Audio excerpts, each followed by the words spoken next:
Have you ever seen the movie The Thing? The Thing. Yes, I have seen it. You have? Yeah, give me that Did you ever Thing. wonder who made that creature? Yes, probably some weird person. Well, there's a Hollywood monster maker. We're going to meet him right now with PM Magazine's Barry Nolan, and we're going to find out what scares him.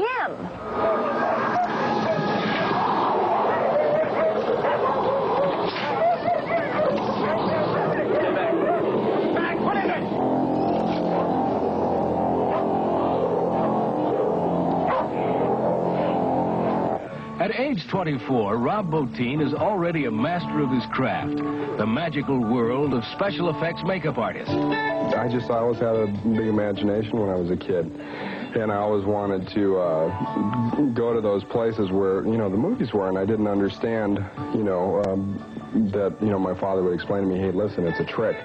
It's trick photography, it's not real. And I go, no, but I mean, it's really happening somewhere on the world. These places really do exist. And he said, yeah, they do, in the movies, So I decided when I was 7 that I wanted to work in motion pictures. Rob works in motion pictures now, not on rugged Alaskan locations like the rest of the crew for The Thing, but in a special effects studio where his monsters are painstakingly created in secrecy.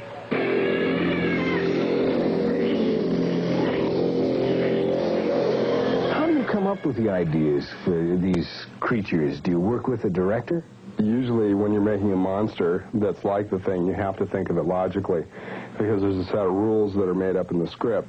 The monster is an actor. I know John Carpenter, when we started the picture, he said The Thing is the star of my movie, and I'm his agent, so I have to figure out what's going to be best for him and what is best, how he's going to be best presented on screen. The plot line for The Thing is classic science fiction B-movie. A horrible alien creature is unearthed by an Antarctic expedition. In the original 1952 version, James Arness, later of Gunsmoke fame, played the creature. In the remake, the filmmakers had to come up with something more convincing for today's more sophisticated audience. I said, John, I have a different idea. What if The Thing is always changing? What if it's always changing shapes and becoming something different, every 3 seconds? And that way the audience never gets bored and they can pick out their favorite alien, right?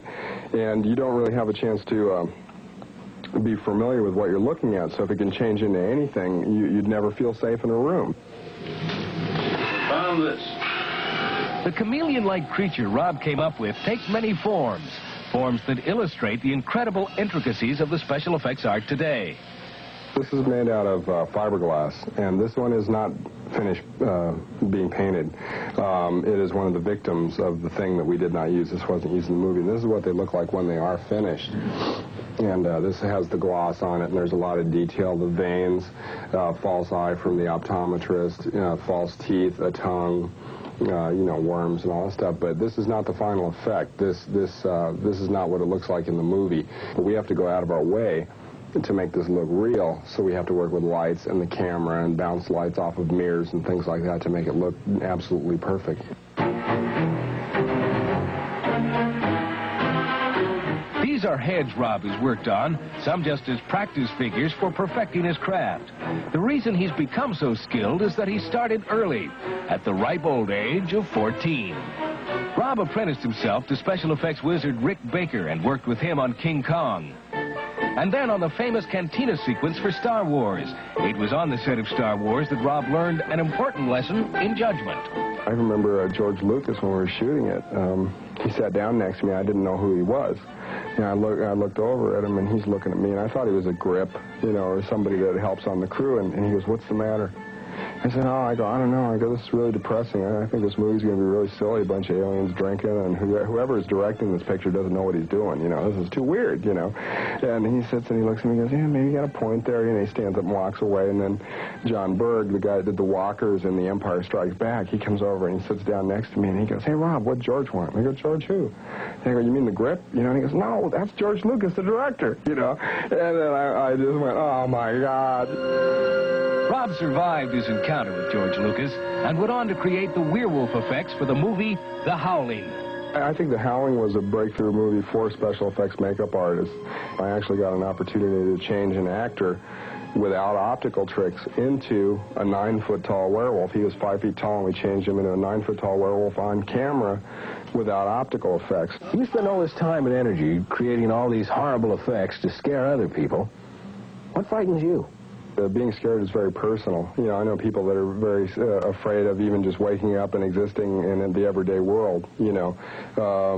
I am afraid of the dark, you know, and the unknown. I'm 6'6", I weigh 230 pounds, and I'm a big baby, you know, but I'm afraid of the dark, you know. The unknown, the unnatural, these are the things that scare us most. Creating a monster that was constantly evolving, constantly changing, was the continual challenge of the Thing.